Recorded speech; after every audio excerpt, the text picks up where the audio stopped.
la première chose à garder en tête, c'est qu'ils sont nombreux. Bon. Et je le dis en plaisantant à moitié, à chaque fois que vous regardez quelque chose, une décision, un PIB par habitant, etc., s'agissant de la Chine, il faut garder derrière, dans un coin de la tête, qu'il faut toujours tout multiplier par 1,4 milliard. Alors, c'est pour l'instant encore la première population du monde, jusqu'en 2030 à peu près, et vers 2030, les Indiens dépasseront les Chinois. Parce qu'on fait plus beaucoup d'enfants en Chine, donc la population va régresser. Contrairement à une idée reçue en Occident, c'est une population qui est encore jeune par rapport à nous, mais qui naturellement va vieillir. Et 2030 sera également, enfin c'est une année symbolique naturellement, 2030 sera l'année où il y aura un basculement en Chine entre la population active et la population des jeunes et des vieux. Donc les problèmes de sécurité sociale, de retraite, etc., qui se posent chez nous de façon très aiguë, ne se posent pas encore dans les mêmes termes en Chine, mais vont se poser en 2030. Ça, c'est pour garder les idées claires. C'est un pays que moi j'ai connu en y allant pour la première fois en 1971, ce qui vous donne mon âge à peu près, qui était à 95% à la campagne, si vous voulez. Et aujourd'hui, il y a eu une mutation considérable où on a pas loin de 60% de population qui est devenue urbaine. Donc vous avez tous vu ces photos de mégapoles absolument gigantesques. On a entre 10 et 15 villes supérieures à 10 millions d'habitants déjà. Et alors, c'est toujours un peu compliqué dans la statistique chinoise parce que quand on regarde les villes intramuros, comme nous disons, et puis la conglomération urbaine, si vous voulez, les chiffres varient. Shanghai, on est à 24 millions intramuros, c'est probablement 36 millions. Et quand on regarde évidemment la richesse par habitant, on vient d'en parler, la ville la plus riche de Chine, spontanément on dirait Shanghai, et bien pas du tout, c'est Shenzhen maintenant, qui est la ville, Shenzhen c'est la ville qui est de l'autre côté de Hong Kong, à côté de Hong Kong, que moi j'ai connu. À cette époque-là, il y avait 2000 pêcheurs et maintenant il y a 15 millions d'habitants, si vous voulez. Donc tout va très très très vite en Chine. Et je veux dire, il faut être un animal à sang-froid pour arriver à suivre les développements de la Chine, tellement ça va vite. Il y a un côté pulsion vitale, si vous voulez, en Chine qui est tout à fait extraordinaire. Alors, les jeunes comme les vieux, mais les jeunes surtout, et on voit que l'un des sports nationaux chinois, c'est la création d'entreprises. On voit que tout bouge, tout va vite. Le corollaire de la création d'entreprises, c'est qu'il y a une concurrence sauvage entre les entreprises chinoises elles-mêmes, si vous voulez, et tout le monde a une idée, si vous voulez, tout le monde a envie de faire des start-up, a envie d'embrasser une nouvelle activité. Il y a des tas de gens très actifs, très intelligents, très bien formés, etc. en Chine. Mais quand il y a une entreprise qui se crée, par exemple, dans un secteur nouveau, je pense à la nouvelle économie et toutes ces choses-là, il faut savoir que 3 semaines plus tard, il y a 10 entreprises qui se sont créées dans le même domaine et qui se font la concurrence par les prix. Donc il y a une concurrence par les prix en Chine il faut être terriblement compétitif, si vous voulez, et garder constamment un avantage comparatif. Ça va vite en Chine. Et comme c'est très gros et que ça va très vite, c'est très compliqué, si vous voulez, à appréhender. Donc il faut suivre les choses. Alors, la Chine aujourd'hui, je donne quelques chiffres pour fixer les idées. En 2003, la Chine, c'était 2000 milliards de dollars de PIB, produit intérieur brut, 5 000 dollars en 2009, et aujourd'hui, on est à 14 000 milliards de dollars. Ça veut dire que pendant 20 ans, et vous voyez, j'ai arrêté ma flèche là parce que aujourd'hui c'est un petit peu différent, mais pendant 20 ans, il y a eu un taux de croissance supérieur à 10% en Chine. 10%, c'est une abstraction comme ça, mais si vous prenez votre calculette préférée, vous faites 10% par an, hein, et vous avez un doublement tous les 6 ans et demi. Donc c'est sur la mare, le nénuphar qui double de taille sur la mare, sur la mare mondiale, c'est tous les 6 ans et demi s'agissant de la Chine. Donc voilà. Alors, par référence, parce que le prof fait son boulot quand même, la France c'est 2700 milliards de dollars, et les États-Unis aujourd'hui 20 000 milliards de dollars. Donc, avec la croissance actuelle chinoise, qui a baissé naturellement par rapport à cette époque-là, le PIB chinois rattrapera le PIB américain en termes nominaux. Hein. Je n'aime pas du tout les parités de pouvoir d'achat. Bon, c'est un peu technique, mais en termes nominaux, la Chine rattrape les États-Unis en 2030. Donc vous voyez, 2030, on se retrouve en 2030, etc. Mais 2030, c'est demain. Hein. Je veux dire, quand on regarde les choses. Alors, réussite fulgurante du PIB par habitant, c'est-à-dire que la Chine, dans les années 80, quand Deng Xiaoping a pris le pouvoir, c'était de l'ordre de 300 $, et aujourd'hui on est à 10 000 $ par habitant. De nouveau, 10 000 $ multipliés par 1,4 milliard de personnes. Vous imaginez la masse. Alors, ayant dit ça, il faut quand même regarder les choses d'un peu plus près.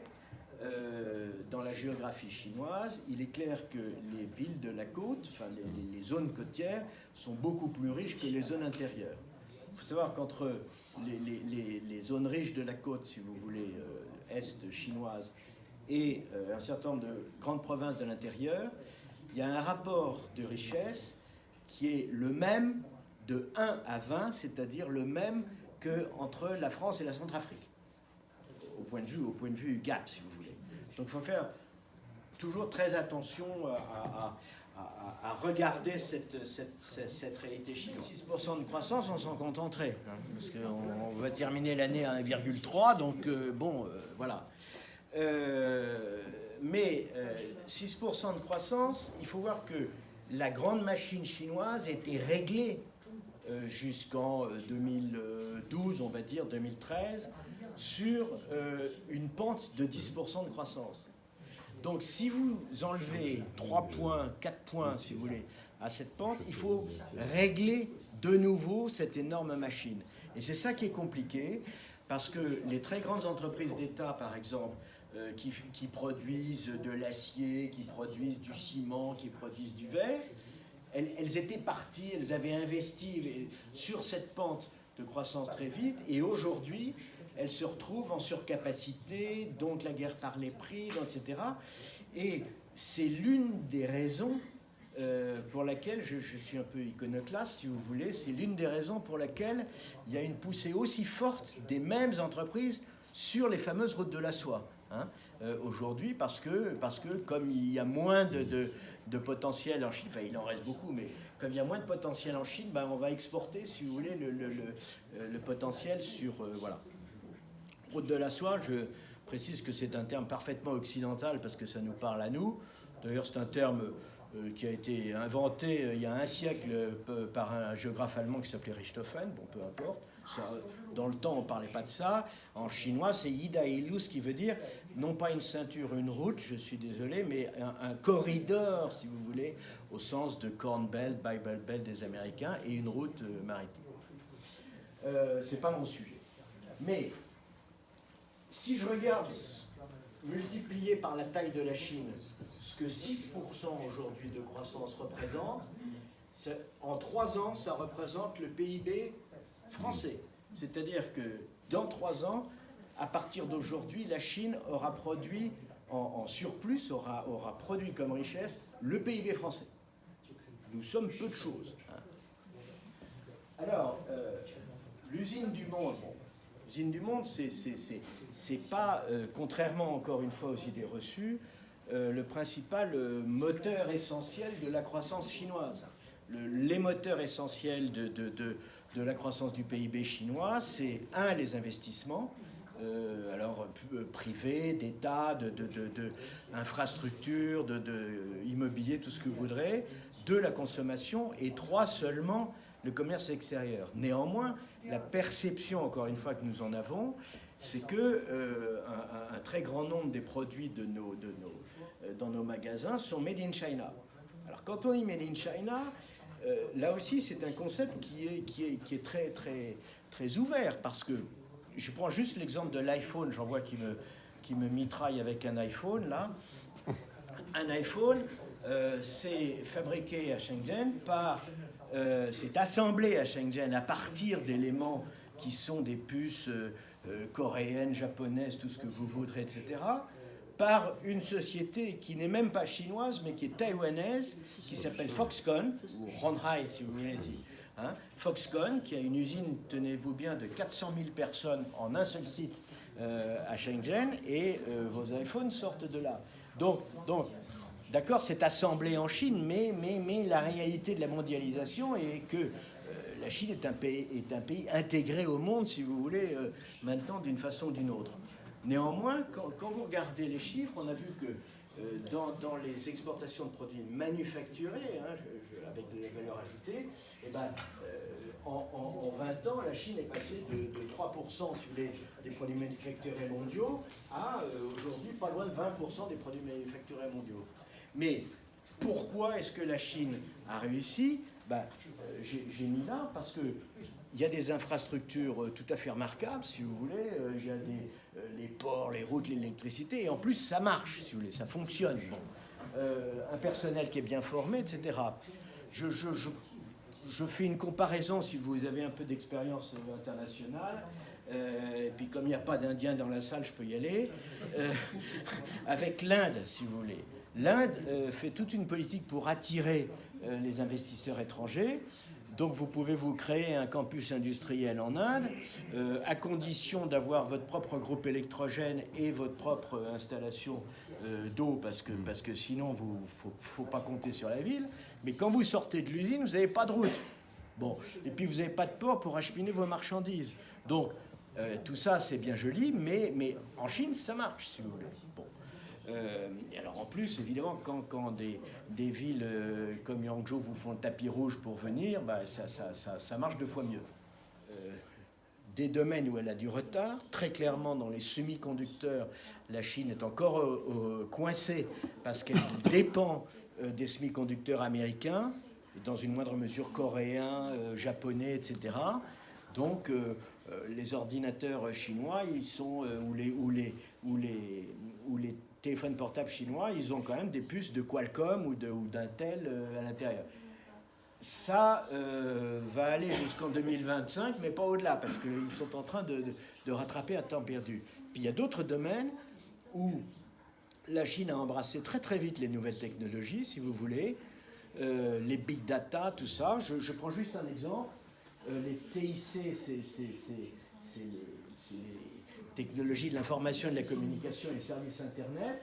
Le paiement par smartphone, j'ai les chiffres il y a 2 ans, je n'ai pas ceux de cette année, 11 200 milliards de dollars, alors que les États-Unis sont très très en retard avec 160 milliards de dollars seulement. Donc tout le monde maintenant paye avec son iPhone, et nous, pas encore, je le dis à nos amis chinois, ça va arriver, mais on n'y est pas encore. D'accord ? Donc il y a des domaines d'avance, si vous voulez, très très rapides et très très considérables. Et alors les grands acteurs, vous avez 54%, ces paiements sont faits via l'appli de paiement d'Alibaba, et puis 38% par Weixin, qui est l'appli de Tencent. Alors je prends les 2 mâts là, Pony Ma qui est le fondateur de Tencent, dont Weixin, etc. Et puis Jack Ma, il vient de démissionner, si vous voulez, de son poste de président, mais enfin c'est quand même, il reste quand même le Deus Ex Machina d'Alibaba. Je connais très bien Jack Ma, c'est un copain. On se connaît depuis très longtemps, c'est un type tout à fait étonnant, ancien prof d'anglais, il doit peser 30 kilos tellement il est maigre, enfin c'est une boule d'énergie, enfin, c'est marrant. Alors, Juste un petit mot, si vous voulez, parce que encore une fois, un, c'est pas mon sujet de ce soir, deux, on n'a pas le temps. Juste un petit mot sur l'international. Vous savez qu'il y a une guerre commerciale actuellement entre la Chine et les États-Unis. Monsieur Liu He était la semaine dernière à Washington et donc il semblerait qu'on s'achemine vers une désescalade, si vous voulez, de la tension, qui n'est jamais à l'abri d'un revirement subi d'un tweet de M. Trump demain matin. On a appris maintenant un petit peu à vivre dans un monde imprévisible avec Trump.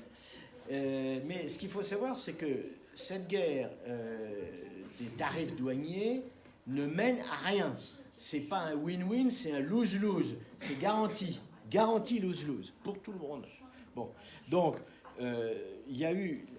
Comme il y a eu de la pression, je n'ai pas le temps de rentrer dans les détails sur la guerre du soja, etc., les exportations chinoises vers les États-Unis ont baissé de 12%. Je compare, là je compare en temps réel. Hein. C'est les chiffres qu'on a des 3 premiers trimestres de cette année comparés aux 3 premiers trimestres de l'année dernière. Donc on compare des trucs comparables. Bon. Donc moins 12%. Mais les Américains, qui exportent naturellement beaucoup moins, puisque le rapport est de 1 à 4, hein, les Américains achètent, les Américains exportent 1 et importent 4, d'accord ? Premier importateur, c'est Apple, d'accord ? Deuxième importateur américain, c'est Walmart, qui achète 30 milliards de dollars de biens à la Chine. Donc il faut voir de quoi on parle. Hein. Il y a des acteurs derrière tout ça, c'est pas des chiffres. Bon. Les Américains, ils en sont pour moins 19%. Donc, qui se tire une balle dans le pied quand il fait...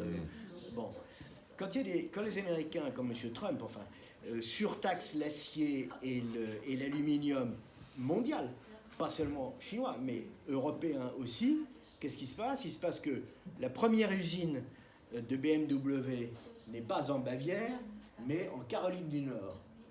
Et elle a fermé la moitié de son usine, c'est un monstre, parce que, comme il y a une clientèle chinoise qui achète des voitures, elle délocalise en Chine. Donc c'est le contraire de les faire chercher. La Model 3 de Tesla ne va pas être faite par Elon Musk en Californie, mais à Shanghai, où ils viennent de terminer une gigantesque usine. Donc vous voyez, donc tout le monde a à perdre là-dedans. Alors, je n'aborde pas la question des routes de la soie, parce que ça nous entraînerait beaucoup trop loin.